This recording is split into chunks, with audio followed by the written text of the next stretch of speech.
जो मनुष्य शनिवार के दिन भगवान शनिदेव की यह दिव्य कथा सुनता है, जीवन में कभी दुखी और गरीब नहीं रहता है। दर्शक बंधु, शनिवार का दिन न्याय के देवता शनिदेव का होता है।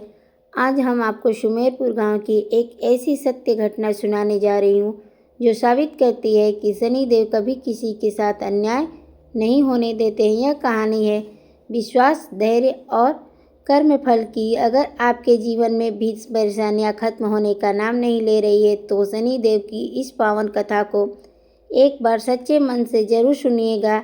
यह कहानी आपके जीवन को देखने का नज़रिया बदल देगी। तो चलिए बिना देरी किए हुए शुरू करते हैं आज की यह भावुक कथा।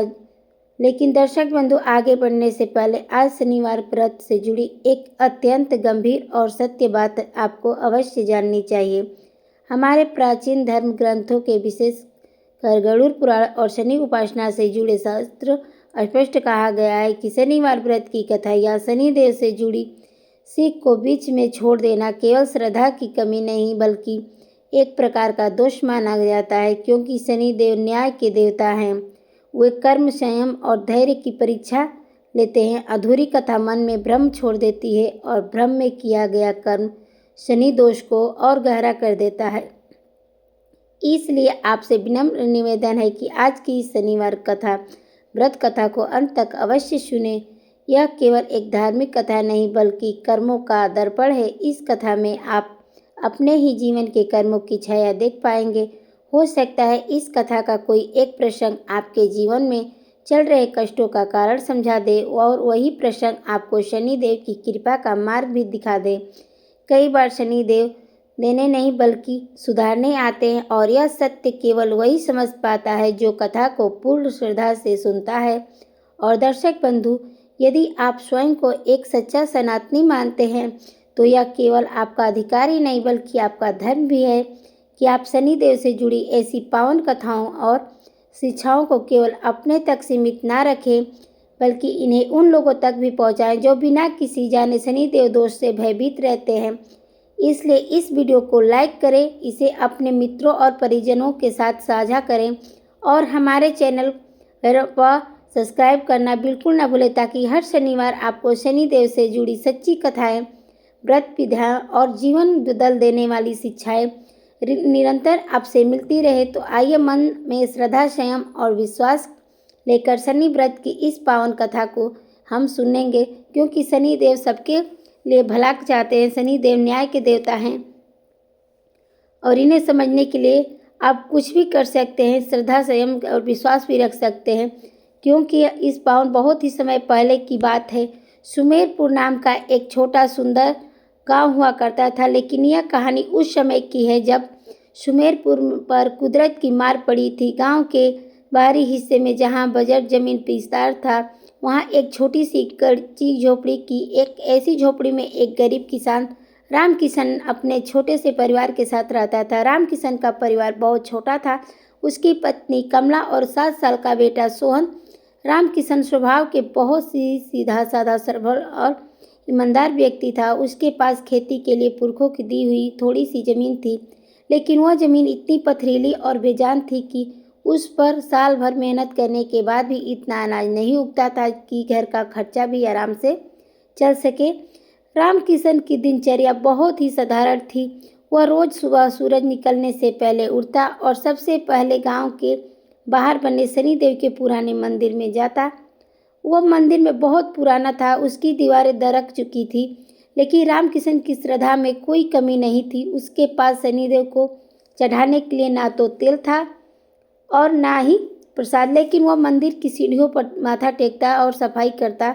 वह हमेशा प्रार्थना करता था कि हे शनिदेव, मुझे धन दौलत नहीं चाहिए, बस मेरे परिवार को 2 वक्त की रोटी मिलती रहे और हम किसी के आगे हाथ ना फैलाएं। राम किशन की पत्नी कमला भी बहुत समझदार और धैर्यवान महिला थी।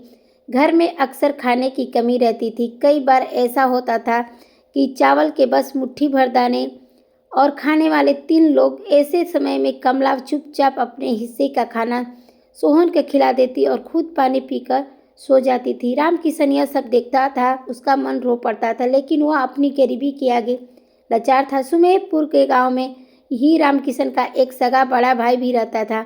जिसका नाम नटवर लाल था। नटवर लाल और रामकिशन सगे भाई थे, लेकिन दोनों के स्वभाव में जमीन और आसमान का अंतर था। जहाँ रामकिशन दयालु और संतोषी था, वहीं नटवर लाल बेहद लालची, क्रूर और घमंडी था। नटवर लाल ने पिता की मृत्यु के बाद धोखे से घर की सारी उपजाऊ जमीन, बड़ा पक्का मकान और जमा पूंजी अपने नाम कर लिया था और रामकिशन को घर से बाहर निकालकर बंजर जमीन का टुकड़ा दे दिया था। नटवर लाल गांव का सबसे अमीर आदमी बन गया था। वह ब्याज पर पैसे देने का काम करता था और गरीबों की मजबूरी का फायदा उठाकर उनकी जमीनें हड़प लिया करता था। उसे इस बात पर बहुत अहंकार था कि पूरे सुमेरपुर में उसके बराबर कोई नहीं है। उस साल सुमेरपुर में भयंकर सूखा पड़ा। सावन का महीना आया और चला गया, लेकिन आसमान में बादलों का नामो निशान नहीं था। जेठ की तपती धूप ने खेतों को जलाकर राख कर दी थी। रामकिशन के खेत में लगी बाजरी की फसल पानी के बिना सूखकर पीली पड़ गई थी। गांव के तालाब सूख गए थे और कुओं का जल स्तर नीचे चला गया था। गरीब किसानों के लिए यह समय काल बनकर आया था। रामकिशन के घर में रखा पिछला बचा हुआ कुचा अनाज कभी खत्म हो चुका था। मटके में आटा खत्म हुए 2 दिन हो चुके थे। एक रात सोहन भूख से तड़प रहा था। वह अपनी माँ की गोद में सिर रखकर रोते हुए बोला, माँ, बहुत जोरों की भूख लगी है, पेट में दर्द हो रहा है, कुछ खाने को दे दो माँ। कमला की आंखों से आंसू टपकने लगे और बहने लगे। उसके पास बेटे को देने के लिए केवल पानी था। उसने सोहन को पानी पिलाया और थपकियां देकर सुलाने की कोशिश की, लेकिन भूख से भिलकते हुए बच्चे को नींद कहाँ आने वाली थी। रामकिशन झोपड़ी के कोने में बैठा यह सब देख रहा था। उसका कलेजा फट रहा था। उसने मन ही मन सोचा कि वह कैसा पिता है जो अपने बच्चे को 2 रोटी भी नहीं दे सकता।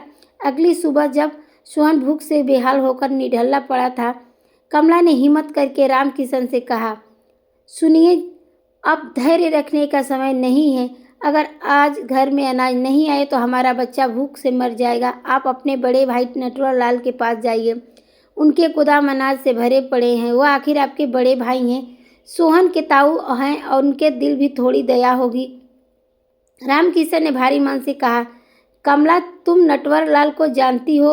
वह पत्थर दिल इंसान है। वह मुझे देखकर खुश नहीं होगा, वह मुझे जलील कहेगा। कमला ने रामकिशन को हाथ पकड़ते हुए कहा, मैं जानती हूँ, लेकिन हमारे पास और कोई रास्ता नहीं है। अपमान सह लेंगे, लेकिन सोहन को मरते हुए नहीं देख पाएंगे। आप जाइए, शनिदेव जरूर कोई राह निकालेंगे। पत्नी की बात मानकर रामकिशन उठा। उसने अपना मैला कुचैला गमछा कंधे पर रखा और डाला नटवर लाल की हवेली की ओर चल पड़ा। उसके कदम भारी थे। वह सोच रहा था कि जिस भाई ने पिता की मौत के बाद उसे घर से निकाल दिया था, वह आज उसकी मदद क्यों करेगा। लेकिन बेटे का चेहरा उसके आगे बढ़ने की हिम्मत दे रहा था। जब रामकिशन नटवर लाल की हवेली पहुंचा तो वहां का नज़ारा ही कुछ और था। नटवर लाल अपने बड़े भाई से आंगन में मखमली गद्दे पर बैठा हुआ हुक्का पी रहा था। उसने नौकर आसपास घूम रहे थे। हवेली के एक कोने में अनाज की बोरियां का ढेर लगा था। रामकिशन ने दबे पांव अंदर प्रवेश किया और दूर से ही हाथ जोड़कर खड़ा होकर गया। नटवर लाल की नज़र जब रामकिशन पर पड़ी तो उसके चेहरे पर एक कुटिल मुस्कान आ गई। उसने व्यंग करते हुए ऊंची आवाज में कहा, अरे वाह, आज गरीब खाने से बिल्ली कैसे आ गई? क्या बात है रामकिशन, आज रास्ता कैसे भूल गया? या फिर शनिदेव ने तुझे मेरे पास भीख मांगने के लिए भेजा है? रामकिशन ने अपना सिर झुका लिया और विनम्रता से बोला, भैया, मैं आपसे कोई भीख मांगने नहीं आया हूँ। मैं मुसीबत में हूँ। सुमेरपुर में सूखा पड़ा हुआ है, या आप जानते हैं, मेरे खेत में कुछ नहीं हुआ है। घर में खाने को एक दाना नहीं है। मेरा बेटा सोहन 2 दिन से भूखा हुआ है। अगर आप मुझे कुछ अनाज उधार दे दे तो मैं आपका जीवन भर आभारी रहूँगा। अगली फसल आते ही मैं आपका एक एक दाना चुका दूंगा। नटवर लाल जोर से हंसा। उसकी हंसी से रामकिशन का दिल बैठ गया। नटवर लाल बोला, उधार और तुम चुकाओगे? रामकिशन, तुम अपनी औकात भूल रहे हो। तुम्हारे पास चुकाने के लिए क्या है? बंजर जमीन है, उस पर तो घास भी नहीं उगती। मैं व्यापारी हूँ, बिना फायदे के तो मैं किसी से बात भी नहीं करता। रामकिशन की आंखों में आंसू आ गया। वह नटवर लाल के पैरों के पास बैठ गया और गिड़गिड़ाते हुए बोला, भैया, मेरे बेटे की जान का सवाल है। आप जो कहेंगे मैं करने को तैयार हूँ। बस मुझे थोड़ा अनाज दे दीजिए ताकि मेरा परिवार जिंदा रह सके। नटवर लाल इसी मौके का इंतजार में था। उसकी नज़र रामकिशन की उस बंजर जमीन पर थी। दरअसल कुछ दिन पहले ही शहर में आए एक जानकार ने नटवर लाल को बताया था कि रामकिशन की जमीन भले ही खेती के लिए खराब हो, लेकिन उसके नीचे कीमती पत्थरों के परत हो सकती है, जिससे वह जमीन लाखों में बिक सकती है। नटवर लाल की यह बात सुनकर भाई जो जमींदार है वो तड़पड़ाने लगा। बोला, भैया, मुझे किसी तरह से रामकिशन को अनाज चाहिए था। नटवर लाल चाहता था कि वह जमीन की किसी भी तरह के नाम हो जाए। नटवर लाल ने अपनी मूछों पर हाथ फेरते हुए कहा, ठीक है, रोना बंद कर, मैं तुझसे खाली हाथ नहीं भेजूंगा। हम भाई हैं। आखिर मैं तुझे 5 बोरी अनाज और कुछ पैसे दूंगा ताकि तू अगले कुछ महीने आराम से निकाल सके। रामकिशन का चेहरा खिल उठा। उसे लगा कि शनिदेव ने उसकी सुन ली है। उसने जल्दी से कहा, आपका बहुत बहुत धन्यवाद भैया। आप कहेंगे तो मैं आपके खेत में मजदूरी करके यह कर्ज उतार दूंगा। नटवर लाल ने सरिता से कहा, मजदूरी की ज़रूरत नहीं है, बस एक छोटी सी लिखा पढ़ी करनी है। जमाना खराब है ना, इसलिए सुरक्षा जरूरी है। तू अपनी ज़मीन के कागज़ मेरे पास गिरवी रख दे, मैं तुझे अनाज दे देता हूँ।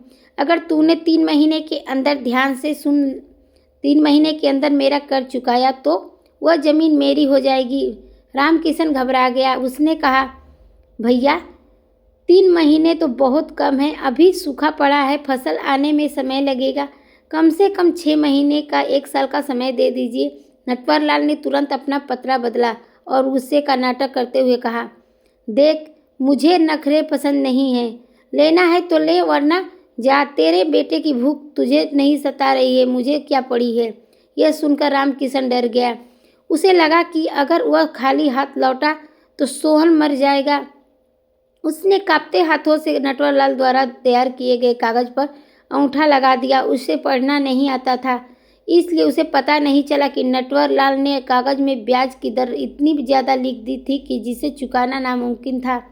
अनाज लेकर रामकिशन घर लौटा। कमला और सोहन ने जब अनाज देखा तो उनकी जान में जान आई। उस रात सोहन ने पेट भरकर खाना खाया और चैन की नींद सोई। रामकिशन ने भी खाना खाया, लेकिन उसके गले से निवाला नीचे नहीं उतर रहा था। उसके दिमाग में बस वही 3 महीने की शर्त गूंज रही थी। दिन बीतते गए, 1 महीना गुजर गया, लेकिन बारिश की एक बूंद नहीं गिरी। रामकिशन पागलों की तरह यहाँ वहाँ काम ढूंढता रहा, लेकिन पूरे सुमेरपुर में अकाल जैसी स्थिति थी। कोई किसी को काम नहीं दे रहा था। रामकिशन रोज शनिदेव के मंदिर में जाता और घंटों बैठा रहता। वह कहता, हे प्रभु, मैंने अनजाने में अपनी ज़मीन दांव पर लगा दी है। अगर वह ज़मीन चली गई तो हम कहाँ जाएंगे। मेरी लाख रख लो भगवान। दूसरा महीना भी देखते देखते निकल गया। अब नटवर लाल ने अपना असली रंग दिखाना शुरू कर दिया। वह अपने लेठतों गुंडों को रामकिशन के घर भेजने लगा। वे आते और रामकिशन को धमकाते, क्यों बे, पैसे का इंतजाम हुआ या नहीं हुआ? बस 1 महीना बचा है, अपना बोरिया बिस्तर बांधना शुरू कर दे। मालिक अब तेरी ज़मीन पर गोदाम बनवाएंगे। यह धमकियाँ सुनकर कमला बहुत डर जाती। रामकिशन अंदर से टूट चुका था, लेकिन वह पत्नी का हौसला देता। आखिर महीना भी आधा बीत गया। अब रामकिशन के पास कोई रास्ता नहीं बचा था। वह समझ चुका था कि नटवर लाल ने उसे जाल में फंसाया है। आखिर तारीख में 1 दिन पहले शनिवार था। रामकिशन पूरी तरह निराश हो चुका था। शाम का समय था। वह घर से बिना किसी को बताए सीधे शनिदेव के मंदिर में ओर चल पड़ा। मंदिर में सुनसान था, सूरज डूब रहा था और अंधेरा छा गया था। रामकिशन शनिदेव की काली मूर्ति के सामने जाकर फूट फूट कर रोने लगा। उसने रोते हुए कहा, हे कर्म फलदाता, हे भगवान, लोग कहते हैं कि शनिवार को आपको दरबार में कोई खाली हाथ नहीं जाता। मैं आपसे धन नहीं मांगता, मैं आपसे न्याय मांगता हूँ। मेरे भाई ने मेरी मजबूरी का फ़ायदा उठाया है। कल सुबह वह मेरी ज़मीन छीन लेगा और मेरे परिवार को सड़क पर फेंक देगा। मैंने जीवन भर धर्म का पालन किया है। क्या यही रास्ता है आपका सही? अगर आज आपने मेरी पुकार नहीं सुनी तो इस दुनिया में विश्वास शब्द की मिट ही जाएगा। रामकिशन का विलाप इतना गहरा था कि पत्थर भी पिघल जाए। वह रोता रहा, सिर पटकता रहा। भूख और चिंता के कारण उसका शरीर कमज़ोर हो रहा था। रोते रोते उसकी आंखों के सामने अंधेरा छाने लगा और वह बेहोश होकर वहीं पर मंदिर के ठंडे फर्श पर गिर पड़ा। रात घनी हो गई थी। चारों तरफ सन्नाटा था। मंदिर का वातावरण एकदम बदल चुका था। बाहर घना अंधेरा छा गया था, लेकिन मंदिर के गर्भगृह में एक नीली और शीतल रोशनी फैल रही थी। रामकिशन जमीन पर बेसुध पड़ा था, लेकिन उसकी चेतना जाग रही थी। उसने ऐसा महसूस हुआ जैसे कोई बहुत शक्तिशाली शक्ति उसके पास खड़ी है। तभी उस पर सन्नाटे को चीरती हुई एक भारी और गंभीर आवाज गूंजी, जिसने रामकिशन के रोम रोम को झोड़ दिया। उठो रामकृष्ण, उठो। मेरे भक्त रामकिशन को लगा जैसे वह किसी गहरी नींद से जाग रहा है, लेकिन उसकी आंखें अभी बंद थीं। वह एक अलग ही दुनिया में था। उसने देखा कि उसके सामने वही शनिदेव की मूर्त है, लेकिन अब वह पत्थर के एक नहीं बल्कि साक्षात ऊर्जा का रूप ले चुकी थी।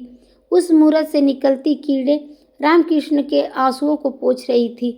आवाज फिर आई, तुमने सच्चे मन से मुझे पुकारा है। मैं अपने भक्त के आंसू कभी व्यर्थ नहीं जाने देता हूँ। तेरा भाई नटवरलाल अपनी धन दौलत के अहंकार में यह भूल गया है कि न्याय की लाठी में आवाज नहीं होती, लेकिन जब वह पड़ती है तो बड़े बड़े के महलों की नींव हिल जाती है। उसने तेरे सीधेपन को तेरी कमजोरी समझा है, लेकिन यही सीधापन तेरी सबसे बड़ी ताकत है। रामकिशन ने उस स्वप्न अवस्था में ही हाथ जोड़कर कहा, प्रभु, मैं हार चुका हूँ। कल सुबह मेरा सब कुछ लुट जाएगा। मेरे बच्चे के सिर से छड़ छिन जाएगी। मुझे क्या करना चाहिए? मुझे मार्ग दिखाइए प्रभु। शनिदेव की आवाज़ ने उसे सांत्वना देते हुए कहा, चिंता मत कर रामकिशन। जिसे तू बंजर जमीन समझकर रो रहा है, जिसे तेरा भाई बेकार समझकर हड़पना चाहता है, वही जमीन तेरे भाग्य का ताला खोलेगी। तेरे पूर्वजों ने उसी जमीन में एक राज छिपा रखा है जो आज तक किसी को नहीं मिला। कल सूरज उगने से पहले अपने खेतों में जाना। वहाँ जो पुराना सूखा हुआ पीपल का ठूंठ है, उसके ठीक 3 कदम पूर्व दिशा की ओर जमीन खोदना शुरू करना। वहाँ तुझे तेरे सब्र का फल मिलेगा। जा, तेरा कल्याण हो। इतना कहते ही वह दिव्य रोशनी धीरे धीरे सिमटने लगी। वहाँ मंदिर में फिर से वही शांत अंधेरा छा गया। ठंडी हवा का एक झोंका रामकिशन के चेहरे से टकराया और वह हड़बड़ाकर उठ बैठा। उसने अपनी आंखें खोली और इधर उधर देखा। मंदिर में कोई नहीं था, केवल दिए की टिमटिमाती लौ जल रही थी। रामकिशन का शरीर पसीने से लथपथ था, लेकिन उसके मन में अब डर नहीं बल्कि एक अजीब सी ऊर्जा थी। उसे समझ नहीं आ रहा था कि जो अभी हुआ वह सपना था या फिर हकीकत था, लेकिन कानों में गूंजती हुई भारी आवाज़ और दिल में बैठा हुआ विश्वास उसे कह रहा था कि यह भ्रम नहीं हो सकता। उसने बाहर देखा। आसमान में तारे डूब रहे थे और पूर्व दिशा में हल्का सा उजाला होने वाला था। ब्रह्म मुहूर्त का समय था। रामकिशन ने तुरंत शनिदेव की मूर्त की आगे माथा टेका और बिना एक पल गवाए मंदिर से बाहर निकल पड़ा। उसके कदमों में अब थकान नहीं थी, बल्कि तेज रफ्तार थी। वह हवा से बातें करता हुआ अपने घर की ओर दौड़ा। जब वो अपनी झोपड़ी पर पहुंचा तो देखा कि कमला जाग चुकी थी और दरवाजे पर बैठी उसका इंतजार कर रही थी। रामकिशन को इस तरह बदहाल देखकर, पसीने में भीगा देखकर कमला घबरा गई। वह दौड़कर उसके पास आई और बोली, क्या हुआ? आप कहाँ से चले गए थे और यह आपकी हालत कैसी हो रही है? क्या नटवरलाल के आदमियों ने आपको कुछ कहा है? रामकिशन की सांस फूल रही थी।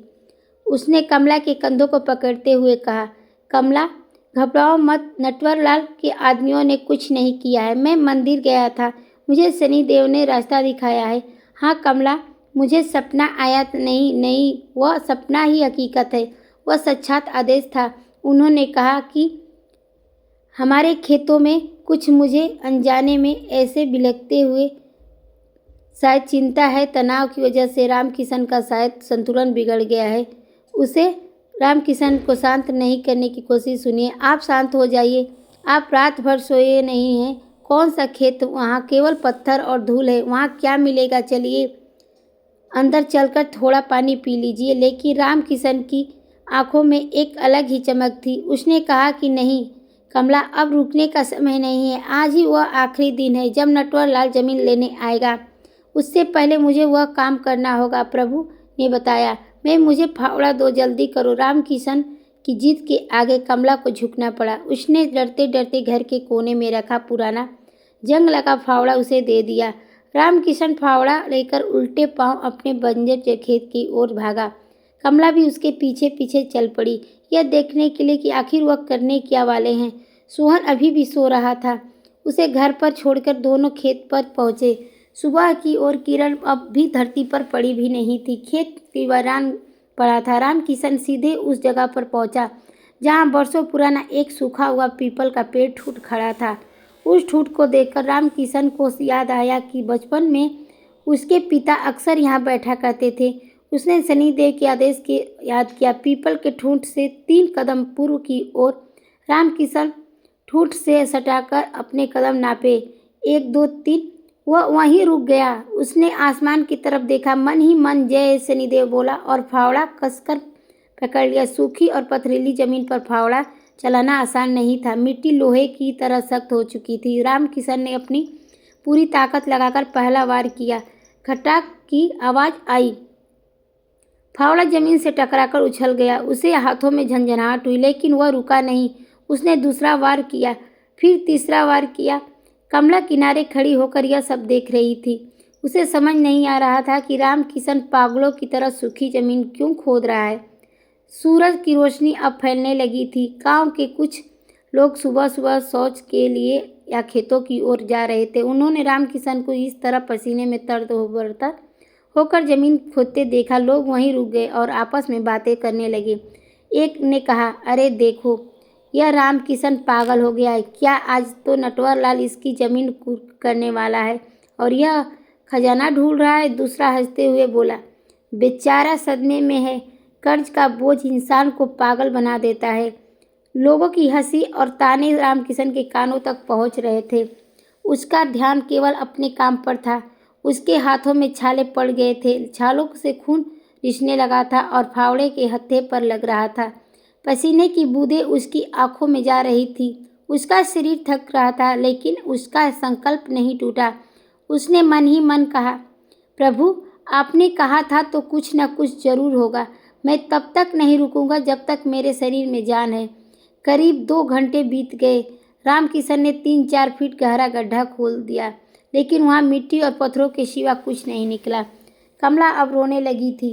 वह पास आकर बोली, बस कीजिए, अब देखिए आपके हाथों से खून बह रहा है। कुछ नहीं है यहाँ। भगवान ने शायद हमारी किस्मत में यही लिखा है। चलिए घर चलते हैं, नटवरलाल आता ही होगा। रामकिशन हाफ रहा था। वह गड्ढे के पास पहुंचा और गड्ढे के अंदर खड़ा था। उसने कमला को देखा और टूटी हुई आवाज में कहा, नहीं कमला, मेरा विश्वास गलत नहीं है। बस थोड़ा सा और, बस थोड़ा सा और। उसी समय दूर से धूल का गुब्बारा उठता हुआ दिखाई दिया। यह नटवरलाल की जीप थी। उसके साथ गांव का पटवारी और 4 हट्टे कट्टे लठे भी थे। जीप थे खेत के किनारे आकर रुकी। नटवरलाल बड़ी शान से नीचे उतरा। उसके चेहरे पर विजय की मुस्कान थी। उसने अपनी घड़ी देखी और जोर से चिल्लाया, वाह भाई वाह रामकिशन, तू तो बड़ा मेहनती निकला। मेरे लिए जमीन पहले से ही तैयार कर रहा है क्या, ताकि मैं यहाँ आसानी से गोदाम की नींव रख सकूँ? नटवरलाल के साथ आए लोग जोर जोर से हंसने लगे। नटवरलाल गड्ढे के किनारे आया और नीचे खड़े रामकिशन को देखकर बोला, बाहर निकल, अब 3 महीने पूरे हो गए। सूरज ऊपर चढ़ चुका है। शर्त के मुताबिक तूने पैसे नहीं चुकाए। अब यह जमीन कानूनी तौर पर मेरी। पटवारी साहब, जरा कागज दिखाइए। इसे रामकिशन गड्ढे से ऊपर देखा। नटवरलाल का चेहरा उसे किसी राक्षस जैसा लग रहा था। रामकिशन ने गिड़गिड़ाते हुए कहा, भैया बस कुछ देर और रुकिए जाइए, मुझे थोड़ा समय दे दीजिए। मुझे विश्वास है कि इस जमीन के नीचे कुछ है, वह मिल जाएगा। मैं तो आपका सारा कर्ज ब्याज समेत अभी चुका दूंगा। नटवरलाल ने गुस्से में थूकते हुए कहा, पागल हो गया है क्या? इस बंजर जमीन के नीचे क्या मिलेगा? हड्डियां, अब और नाटक नहीं कर, बाहर निकल, वरना मेरे आदमी तुझे खींचकर बाहर निकालेंगे और धक्के मारकर गांव से बाहर कर देंगे। नटवरलाल ने अपने आदमियों को इशारा किया। 2 लठत गड्ढे की तरफ बढ़े। कमला बीच में आ गई और हाथ जोड़कर बोली, जेठ जी ऐसा कीजिए मत, यह आपके छोटे भाई हैं, हमें थोड़ा वक्त और दे दीजिए। नटवरलाल ने कमला की बात अनसुनी कर दी और एक लठैत ने कमला को धक्का मार दिया। कमला जमीन पर गिर पड़ी थी। पत्नी को गिरता देखकर रामकिशन के अंदर का क्रोध जाग उठा, लेकिन वह बेबस था। उसने आखिर बार अपनी पूरी ताकत बटोरी। उसने सोचा, हे शनिदेव, यह मेरा आखिरी बार है। अब मेरी लाज आपके हाथ में है। उसने जय शनिदेव का जयकारा लगाया और फावड़े को पूरी ताकत से जमीन पर दे मारा। फावड़ा मिट्टी को चीरते हुए गहराई में गया और तभी एक अलग की आवाज़ आई, ठन। यह आवाज़ पत्थर से टकराने की नहीं थी, यह आवाज़ धातु से धातु को टकराने की थी। यह आवाज़ इतनी तेज और गूंजने वाली थी कि ऊपर खड़े नटवरलाल और उसके आदमियों के कान खड़े हो गए। सब एकदम चुप हो गए। रामकिशन का दिल जोर जोर से धड़कने लगा। उसने जल्दी जल्दी वहाँ से मिट्टी हटाई। वहाँ नीचे एक काले रंग का बड़ा सा संदूक दिखाई दे रहा था। वह संदूक लोहे का था और उस पर अजीब सी नक्काशी की हुई थी जो सदियों पुरानी लग रही थी। रामकिशन ने चिल्लाकर कहा, कमला देखो देखो, यहाँ कुछ है। नटवरलाल की आंखें फटी की फटी रह गई। उसका लाल तुरंत जाग उठा। उसने अपने आदमियों से कहा, अरे देख क्या है, जाओ निकालो उस बंद को। यह जमीन अब मेरी है तो इसके अंदर से निकले वाली हर चीज़ मेरी हुई। रामकिशन ने संदूक को जकड़ लिया। ऊपर देखते हुए शेर की तरह दहाड़ा, नहीं, यह जमीन अभी तुम्हारी नहीं हुई नटवरलाल, अभी भी शर्त का समय बाकी है। तुमने कहा था कि अगर मैं पैसे चुका दूं तो जमीन मेरी रहेगी और अभी तो दिन शुरू हुआ है। नटवरलाल घबरा गया। उसे लगा कि अगर उस संदूक में खजाना हुआ तो रामकिशन उसका कर्ज चुका देगा और हाथ से जमीन भी निकल जाएगी, खजाना भी निकल जाएगा। उसने चिल्लाकर कहा, मारो इसे, छीन लो यह संदूक। यह धोखेबाज है। यह संदूक इसने पहले से ही कहीं से चुराकर यहाँ गाड़ा होगा। नटवरलाल के गुंडे लाठियाँ लेकर गड्ढे में कूदने ही वाले थे कि तभी अचानक आसमान में काले घिरने लगे। जो आसमान महीनों से साफ था, वहाँ पल पल में काली घटाएं छा गई थी। तेज हवाएं चलने लगी और धूल भरी आंधी ने सबकी आंखों में मिट्टी भर दी। माहौल इतना डरावना हो गया था कि गुंडे जहाँ थे वहीं रुक गए। प्रकृति का यह रूप देखकर सब समझ गए कि यह कोई साधारण घटना नहीं है। हवा इतनी तेज थी कि नटवरलाल की पगड़ी उड़कर दूर जा खड़ा गिरी। तभी बादलों की गड़गड़ाहट के बीच एक आकाशीय बिजली ठीक उस पीपल के सूखे ठूंठ पर गिरी। कड़कड़ धूम। सब लोग डर के मारे जमीन पर लेट गए। जब धूल थोड़ी छटी तो देखा कि रामकिशन उस संदूक को गड्ढे से बाहर निकालने की कोशिश कर रहा है। आंधी और तूफान के बीच भी रामकिशन को एक खरोच तक नहीं आई थी। ऐसा लग रहा था जैसे कोई अदृश्य शक्ति उसकी रक्षा कर रही हो। रामकिशन ने बड़ी मशक्कत के बाद उस भारी संदूक को गड्ढे से निकाला और बाहर लाया। संदूक पर एक बड़ा सा ताला लगा हुआ था, लेकिन ताले में चाबी लगाने की कोई जगह नहीं थी।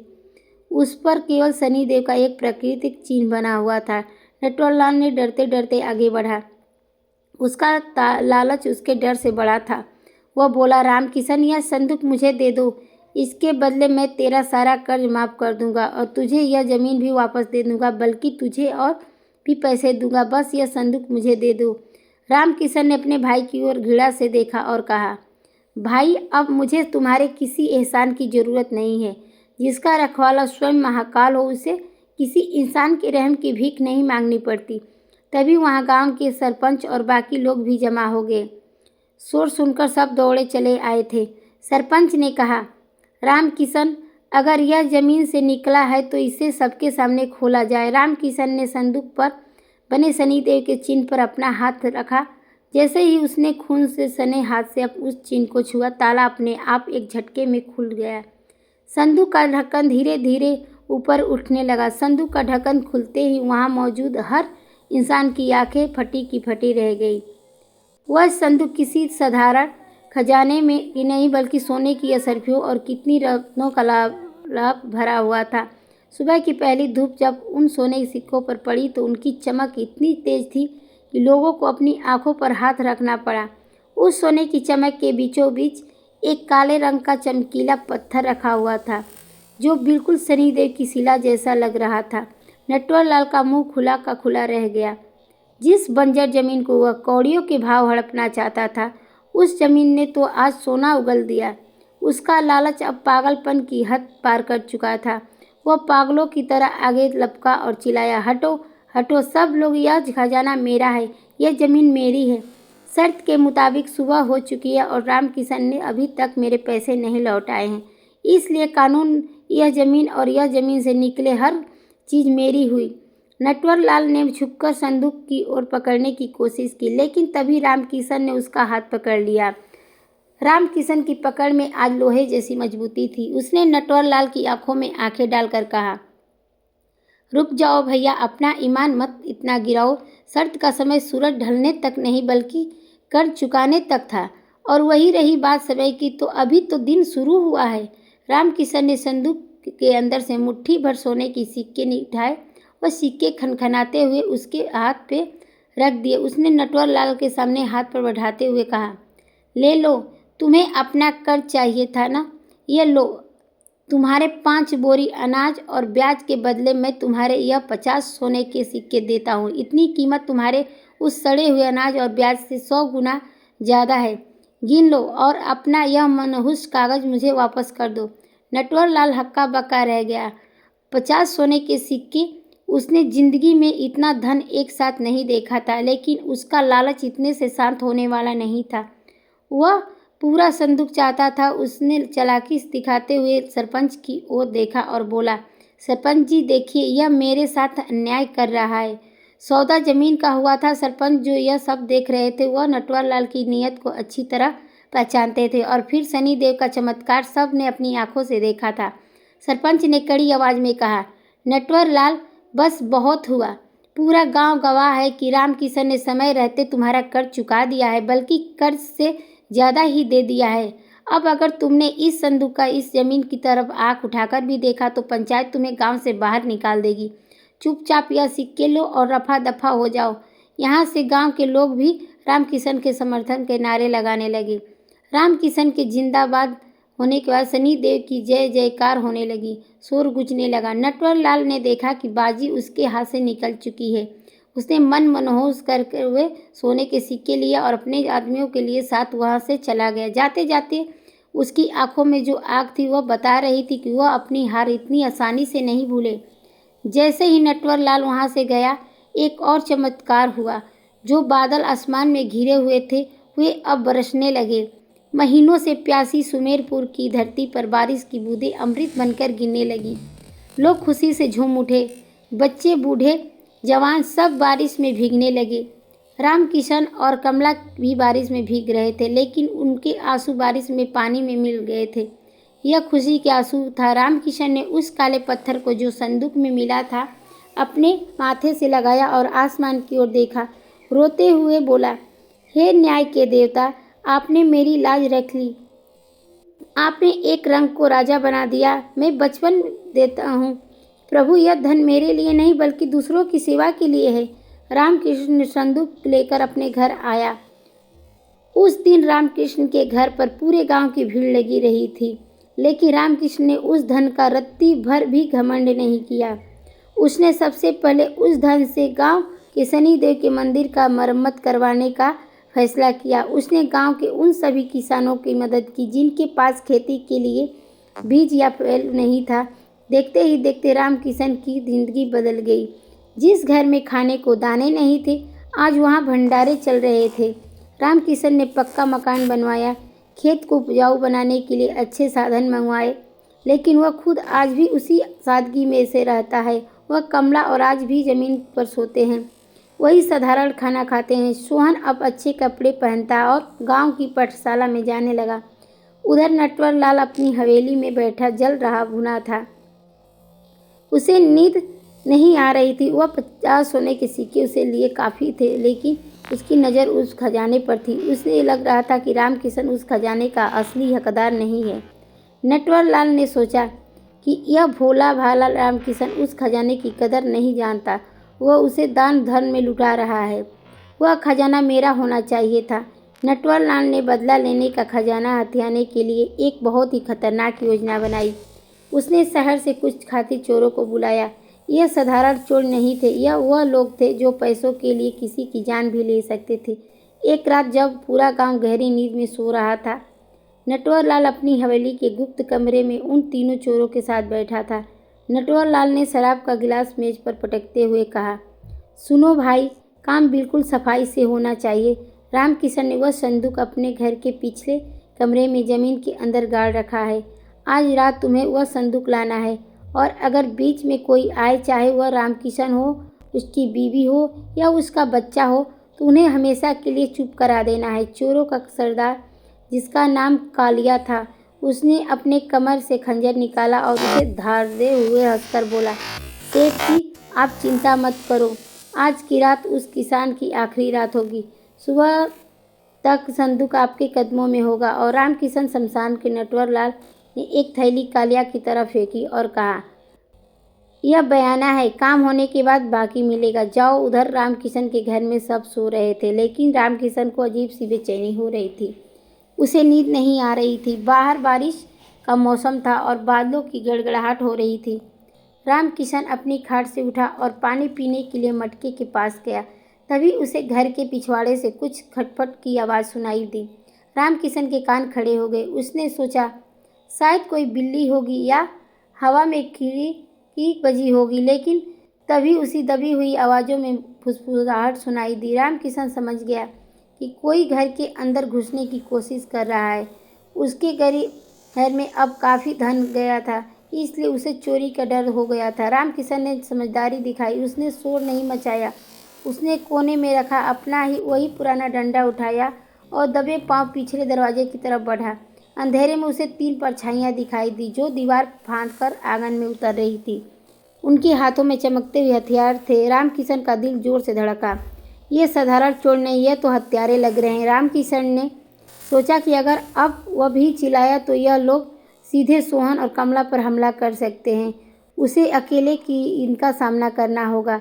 उसने मन ही मन शनिदेव का स्मरण किया, प्रभु से अच्छा करना। जैसे ही पहला चोर आंगन में आया उतरा, रामकिशन अंधेरे से निकलकर शेर की तरह उस पर टूट पड़ा। उसने अपनी लाठी का एक जोरदार वार चोर के हाथ पर मारा। कड़ाक की आवाज़ के साथ चोर के हाथ से खंजर टूट गया और वह दर्द से चिल्लाया। वह बाकी दोनों चोर सतर्क हो गए। कालिया ने फुसफुसाते हुए कहा, पकड़ो इसे, आज यह बचना नहीं चाहिए। कालिया और उसका साथी रामकिशन की तरफ लपके। रामकिशन एक अकेला था और वे 3 थे। उसके पास हथियार भी थे, लेकिन रामकिशन के अंदर अपने परिवार को बचाने का जुनून था। वह लाठी घुमाता हुआ उनसे भिड़ गया। एक चोर ने पीछे से आकर रामकिशन के सिर पर वार करने की कोशिश की, लेकिन इन वक्त पर कमला जो शोर सुनकर जाग गई थी, वह घर के अंदर से एक जलती हुई लकड़ी लेकर बाहर दौड़। कमला की वह जलती हुई लकड़ी की सीधे उस चोर के मुंह पर दे मारी। चोर चीखता हुआ पीछे हटा। चोर चोर बचाओ! कमला ने जोर जोर से चिल्लाना शुरू कर दिया। शोर सुनकर सोहन भी जग गया और रोने लगा। तभी कमला उसे समझाती गई और बच्चा जो रोने की आवाज़ कर रहा था वो चुप हो गया। इधर चोर चारों तरफ से लूटने के लिए खजाना खड़े थे और उनके हाथों में एक बहुत ही अजीब का हथियार था जो कि मानो कि अभी जान ले लेंगे। कमला धीरे धीरे से उनके पास से हट गई। कालिया समझ गया कि अब ज़्यादा देर रुकना खतरे से खाली नहीं है, लेकिन जाने से पहले वह अपना काम पूरा करना चाहता था।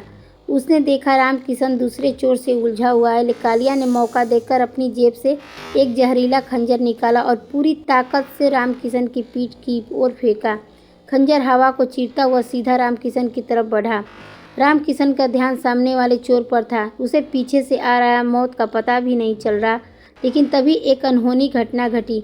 रामकिशन के घर के आंगन में तुलसी के पौधे के पास एक काला कुत्ता, जो अक्सर रामकिशन के घर के बाहर बैठा रहता था और जिसे रामकिशन रोज रोटी खिलाता था, वह अचानक बिजली की गति से बीच में कूद पड़ा। वह खंजर रामकिशन को लगने की बजाय उस वफादार काले कुत्ते की गर्दन में जा लगा।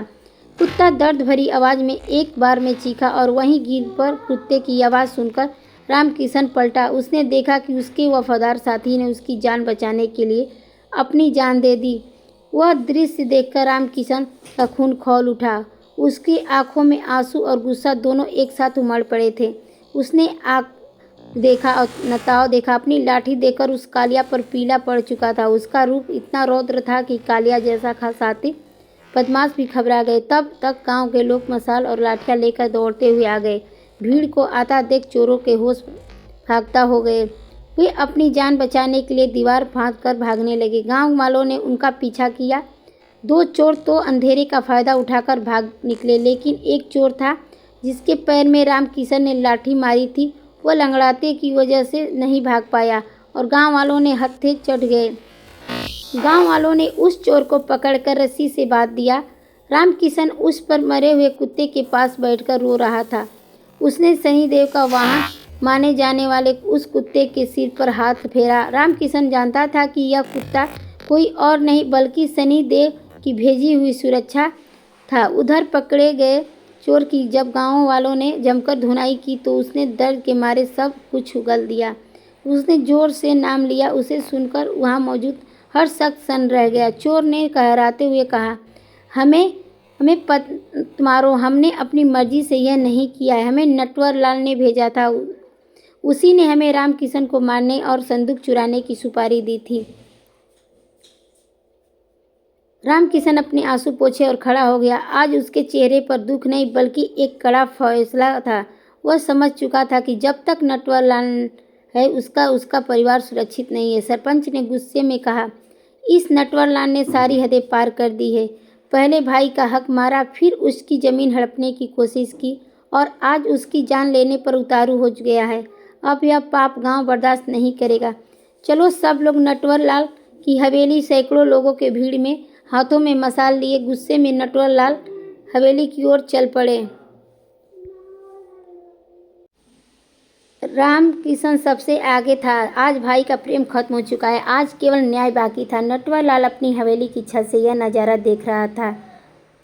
गांव वालों की हुजूर अपनी तरफ आता देख उसके हाथ पैर ठंडे पड़ गए थे। वह समझ गया था कि उसका भांडा फूट गया है। वह भागने के लिए पीछे के रास्ते की तरफ दौड़ा। उसने अपनी तिजोरी से सारे पैसे और गहने एक पोटली में बांधे और अपनी जीप की चाबी उठा लिए। चोरों की तरह अपने घर के पीछे वाले दरवाजे से निकलकर जीप में बैठा। उसके हाथ कांप रहे थे। उसने जैसे तैसे जीप स्टार्ट की और गांव से बाहर जाने वाले कच्चे रास्ते पर दौड़ा दी। उसकी जीप तेज रफ्तार में थी। अंधेरा बहुत था और बारिश की वजह से रास्ता फिसलन भरा था। नटवर लाल बार बार पीछे मुड़कर देख रहा था कि वह कहीं गांव वाले ने आ तो नहीं रहे थे। इसी घबराहट में उसे सामने का मोड़ दिखाई नहीं दिया। गांव के बाहर एक पुराना जंजर पुल था जिसके नीचे गहरी खाई और उफनती हुई नदी थी। नटवर लाल ने मोड़ पर जीप घुमाने की कोशिश की लेकिन तेज रफ्तार और कीचड़ की वजह से जीप के पहिए फिसल गए। नटवर लाल जीप अत्यंत होकर सीधे पुल की रेलिंग तोड़ती हुई नदी में गिर गया। वही गहरी खाई में जा गिरी। एक जोरदार धमाका हुआ और फिर सब शांत हो गए। जोरदार धमाके की आवाज़ सुनकर गांव वाले और रामकिशन वहां रुक गए। खाई के नीचे से आग की लपटें उठ रही थी।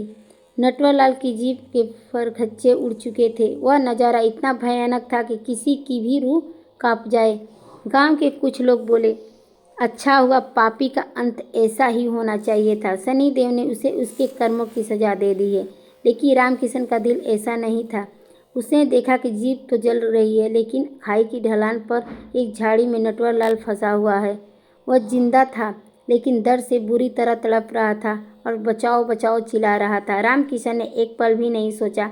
वह रस्सी लेकर खाई की तरफ दौड़ा। सरपंच ने उसे रोका और कहा, अरे रामकिशन, पागल मत बन। यह वही सांप है जिसने तुझे डसने की कोशिश की। इसे यहीं मरने दे। अगर यह बच गया तो फिर तुझे नुकसान पहुंचाएगा। रामकिशन ने सरपंच का हाथ हटाते हुए कहा, उसने अपना कर्म किया, अब मुझे अपना धर्म निभाने दीजिए। वह मेरा भाई है। अगर मैं उसे मरता हुआ छोड़ दूंगा तो मुझ में और उसमें क्या फ़र्क रह जाएगा। यह कहकर रामकिशन अंधेरी खाई में उतर गया। उसने अपनी जान जोखिम में डालकर झाड़ियों में फंसे नटवर लाल को अपनी पीठ पर लादा। नटवर लाल खून से लथपथ था और बेहोश होने की वाला था। रामकिशन बड़ी मुश्किल से उसे ऊपर खींच कर लाए। जब नटवर लाल को ऊपर लिटाया गया तो उसकी हालत देखकर सबकी आंखों में आंसू आ गए, लेकिन दुख के नहीं बल्कि कुदरत का इंसाफ देखकर नटवर लाल की दोनों टांगें बुरी तरह कुचली जा चुकी थी। जीभ के मलबे में दबने की वजह से उसकी रीढ़ की हड्डी भी टूट चुकी थी। जो इंसान कल तक अपनी ताकत और दौलत के दम पर ज़मीन पर पैर नहीं रखता था, आज वह अपने पैरों पर खड़ा होने लायक भी नहीं था। उस रात नटवर लाल की जान तो बच गई लेकिन वह हमेशा के लिए अपाहिज हो गया था। उसकी सारी दौलत जो उसने पोटली में बांधी थी वह खाई में गिरकर नदी के तेज बहाव में बह गई थी। नटवर लाल अब पूरी तरह कंगाल और लाचार हो चुका था। अगले कुछ दिनों में सुमेरपुर गांव की तस्वीरें बदलने लगी। रामकिशन ने अपने खजाने का उपयोग अपने वादे के मुताबिक किया। उसने सबसे पहले गांव के बीचों बीच शनिदेव का एक भव्य मंदिर बनवाया। यह मंदिर इतना सुंदर था कि दूर दूर के लोग दर्शन करने आने लगे। मंदिर के द्वार पर रामकिशन ने उस वफादार काले कुत्ते की समाधि बनवाई जिसने अपनी जान देकर रामकिशन की रक्षा की। रामकिशन ने गांव में एक धर्मशाला खुलवाई जहां गरीबों को मुफ्त भोजन मिलता था। उसने कुएं खुदवाए ताकि फिर कभी गांव में सूखे की नौबत ना आए। रामकिशन अब गांव का सबसे अमीर आदमी था, लेकिन उसका व्यवहार आज भी वैसा ही था। वह आज भी खेतों में काम करता था, सबसे प्यार से मिलता। उधर नटवरलाल की हालत बहुत दयनीय हो गई थी। उसका वह बड़ा मकान कर्जदारों ने छीन लिया था, लेकिन नटवरलाल ने लोगों के पैसे हड़प रखे थे और अब वह चुकाने की हालत में नहीं था। उसके पास रहने को छत भी नहीं बची थी। गांव का कोई भी व्यक्ति उसे पानी पिलाने को तैयार नहीं था। एक दिन रामकिशन अपनी पत्नी कमला के साथ मंदिर से लौट रहा था। उसने देखा कि मंदिर की सीढ़ियों के पास एक भिखारी फटे पुराने कपड़ों में बैठा था और आने जाने वालों से भीख मांग रहा था। वह भिखारी कोई और नहीं बल्कि उसका भाई नटवरलाल था। नटवरलाल का शरीर सूख चुका था, बाल बढ़ गए थे और वह जमीन पर खिसक खिसक कर चल रहा था। रामकिशन को उसने देखकर रोना आ गया। वह दौड़कर उसके पास गया और बोला, भैया मुझे माफ़ कर दो। मेरी कारण तेरा जो भी हाल हुआ था, आज वो सब मेरा ही हाल हो गया है। मैं कैसे तुझे बताऊं? मैंने जो किया वो मुझे फल मिल गया है। मुझे माफ़ कर मेरा भैया। और बोला, भैया यह आपकी क्या हालत हो गई है? नटवरलाल ने जब ऊपर देखा और अपने सामने रामकिशन को पाया तो वह शर्म से गड़ गया। उसकी आंखों से आंसू बहने लगे। उसके हाथ जोड़कर कहा, रामकिशन मुझे मत कह, मैं तेरा गुनहगार हूँ। मैंने तुझे बर्बाद अपने हाथों से किया, कोई कसर नहीं छोड़ी। फिर तूने तेरी जान बचाई। शनिदेव ने मुझे सही सजा दी है, मैं इसी लायक हूँ। रामकिशन ने नटवरलाल को हाथ अपने हाथों में लिए और कहा, भैया जो हुआ उसे भूल जाइए, खून पानी नहीं हो सकता। आप आज भी मेरे बड़े भाई हैं। घर चलिए, वहाँ आपका पूरा ख्याल रखा जाएगा। रामकिशन नटवरलाल को अपने घर ले आया। उसने नटवरलाल के रहने के लिए एक अलग और आरामदायक कमरा बनवाया। कमला ने पूरी पुरानी बातें भुलाकर अपने जेठ की सेवा की। रामकिशन ने इस व्यवहार ने पूरे गांव का दिल जीत लिया। लोग कहते थे कि रामकिशन इंसान नहीं देवता है। हर समय बीतता गया। सुमेरपुर गांव में अब खुशहाल हो चुका था। रामकिशन का बेटा सोहन अब बड़ा हो गया था। रामकिशन की नेकी और शनिदेव की कृपा से उनके घर में धन्य धान कोई कमी नहीं थी। लेकिन कहते हैं कि वक्त हमेशा एक जैसा नहीं रहता और इंसान का मन बहुत चंचल होता है। बहुत ज़्यादा सुख और संपत्ति कभी कभी इंसान की मति भ्रष्ट कर देती थी या फिर उसके सामने कई परीक्षाएं लाकर खड़ी हो कर देती थी। कहानी में अब एक नया मोड़ आने वाला था। रामकिशन की ख्याति अब आसपास के कई गांवों में और शहरों तक फैल चुकी थी। शहर के बड़े बड़े व्यापारी रामकिशन से मिलने आने लगे थे। एक दिन शहर से एक बहुत ही बड़ा व्यापारी जिसका नाम सेठ धनराज था, वह अपनी चमचमाती गाड़ी से रामकिशन के घर आया। सेठ धनराज बहुत ही मीठी बातों वाला था, लेकिन अंदर से बहुत ही धूर्त इंसान था। उसने सुना था कि रामकिशन के पास शनिदेव का दिया हुआ कोई चमत्कारी पत्थर है, जिसकी वजह से वह दिन दुगनी रात चौगुनी तरक्की कर रहा। सेठ धनराज रामकिशन के पास आया और बड़े आदर से बोला, रामकिशन जी, मैंने आपकी बहुत तारीफ सुनी है। मैं आपके साथ एक व्यापार करना चाहता हूँ। मैं शहर में एक बहुत ही बड़ी फैक्ट्री लगाना चाहता हूँ और मैं चाहता हूँ कि आप उसमें मेरे हिस्सेदार बने। इससे न केवल आपकी दौलत कई गुना बढ़ जाएगी बल्कि पूरे इलाके में आपका नाम होगा। रामकिशन जो सीधा साधा किसान था, वह सेठ की चिकनी चुपड़ी बातों में आने लगा। उसने लगा कि अगर वह और अमीर बन गया तो वह और ज़्यादा लोगों की मदद कर पाएगा। उसने बिना ज़्यादा सोचे समझे सेठ धनराज को हाँ कह दिया। कमला को यह बात कुछ ठीक नहीं लगी। उसने रामकृष्ण को समझाया, सुनिए, हमें और धन की क्या ज़रूरत है? शनिदेव ने हमें जितना दिया है वो बहुत है। हमें लालच नहीं करना चाहिए। यह सेठ मुझे ठीक आदमी नहीं लगता। लेकिन रामकिशन ने पहली बार कमला की बात को अनसुना कर दिया। उसने कहा, कमला, तुम औरतों वाली बात तो मत करो। व्यापार बढ़ेगा तो गांव का भी भला होगा। मुझे पता है मैं क्या कर रहा हूँ। यही वह पल था जब रामकिशन के कदम डगमगाने शुरू हुए। सेठ धनराज की संगत में आकर रामकृष्ण धीरे धीरे बदलने लगा। वह अब मंदिर जाने के लिए कम समय निकालने लगा। उसका ज़्यादा समय अब शहर में सेठ के साथ गुजरने लगा। वह अब सादे कपड़े छोड़कर रेशमी कपड़े पहनने लगा था। शनिदेव, जो अपने भक्त की हर गतिविधि पर नज़र रखते हैं, वह देख रहे थे कि रामकृष्ण उस रास्ते पर जा रहा है जहाँ से अक्सर इंसान का पतन होना शुरू हो जाता है। धन का नशा धीरे धीरे रामकृष्ण पर चढ़ने लगा। एक शाम की बात है, शनिवार का दिन था। नियम के अनुसार रामकृष्ण को मंदिर में आरती के लिए जाना था। मंदिर का पुजारी और गांव वाले रामकृष्ण का इंतजार कर रहे थे, लेकिन रामकृष्ण घर पर सेठ धनराज के साथ बैठा मुनाफे का हिसाब किताब लगा रहा था। कमला ने आकर याद दिलाया, जी आरती का समय हो गया है, चलिए, सब राह देख रहे हैं। रामकृष्ण ने झुझुलाते हुए कहा, अरे देख नहीं रही है, मैं ज़रूरी काम कर रहा हूँ। तुम जाओ और सोहन को भेज दो, मैं आज नहीं जा पाऊँगा। भगवान तो हर जगह है, ज़रूरी थोड़ी ही कि मंदिर जाकर ही माथा टेका जाए। यह पहला शनिवार था जब रामकृष्ण मंदिर नहीं गया। उसने अनजाने में अपने आराध्य का अपमान कर दिया था। उसे पता नहीं था कि वह छोटी सी भूल उसके जीवन में कितना बड़ा तूफान लाने वाली थी। उसी रात रामकृष्ण को एक सपना आया। सपने में उसने देखा कि वह शनिदेव मंदिर के सामने खड़ा है, लेकिन मंदिर का दरवाज़ा बंद है। वह दरवाज़ा खटखटा रहा है, लेकिन अंदर से कोई आवाज़ नहीं आ रहा है। तभी उसे अपने पीछे किसी के हंसने की आवाज़ आ रहा है। रामकृष्ण ने अपने सपने में देखा कि वह पीछे मुड़कर देखता है कि तो वहाँ कोई और नहीं बल्कि वह खुद खड़ा था, लेकिन उस दूसरे रामकृष्ण के चेहरे पर कुछ और ही अजीब सी उलझन थी।